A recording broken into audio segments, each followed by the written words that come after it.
Commentary करूच्या आधी तुम्ही क्रिकेट खेळायचा की डायरेक्ट कॉमेंट्री करता? भरपूर क्रिकेट खेळलो म्हणजे कदाचित ह्यो जो काय माझा रंग बदललो ना, ह्यो क्रिकेट खेळल्यामुळेच असतलो. कुडा वेंगुर्ला पट्ट्यातला असा खयचाच क्रिकेटचा ग्राउंड नाही होता ज्या ठिकाणी आम्ही खेळलो नाही.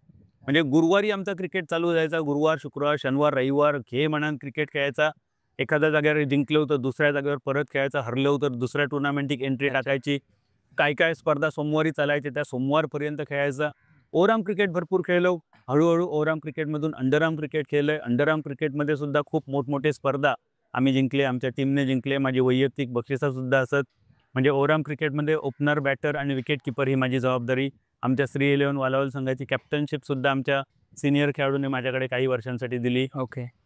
समर्थ वालावल आणि छत्रपती शिवाजी महाराज चौक वालावल हे अंडरआर्म क्रिकेटचे 2 संघसुद्धा मी बऱ्यापैकी चालवले. अरे वाह! त्या संघाची सुद्धा बरीच विजेतेपदं आणि वैयक्तिक बक्षिसंसुद्धा माझ्या नावावर. आणि त्यामुळे क्रिकेट अगदी मनापासून आवड होतीच. आणि क्रिकेटची आवड क्रिकेटमध्ये कॉमेंट्री करताना सुद्धा मी एक विचार केलेला आहे, की पंच म्हणून करिअर करूचा. MCA पॅनलची अंपायरिंगची परीक्षासुद्धा मी दिली आहे, पास झालो आहे. एक मॅचसुद्धा मी केलं आहे पुणे विरुद्ध सिंधुदुर्ग. पण दुर्दैवाने पंचगिरीमध्ये माझ्या करिअरला स्कोप मिळालो नाही किंवा कदाचित माझ्या लक्ष्मीनारायणाच्या मनात काहीतरी वेगळा होता. त्यामुळे पंचगिरीतून मी कॉमेंट्रीमध्ये येयलो आहे आणि कॉमेंट्रीन जा काय म्हाका दिला तर सध्या शब्दात सांगणं खूपच कठीण. बरोबर.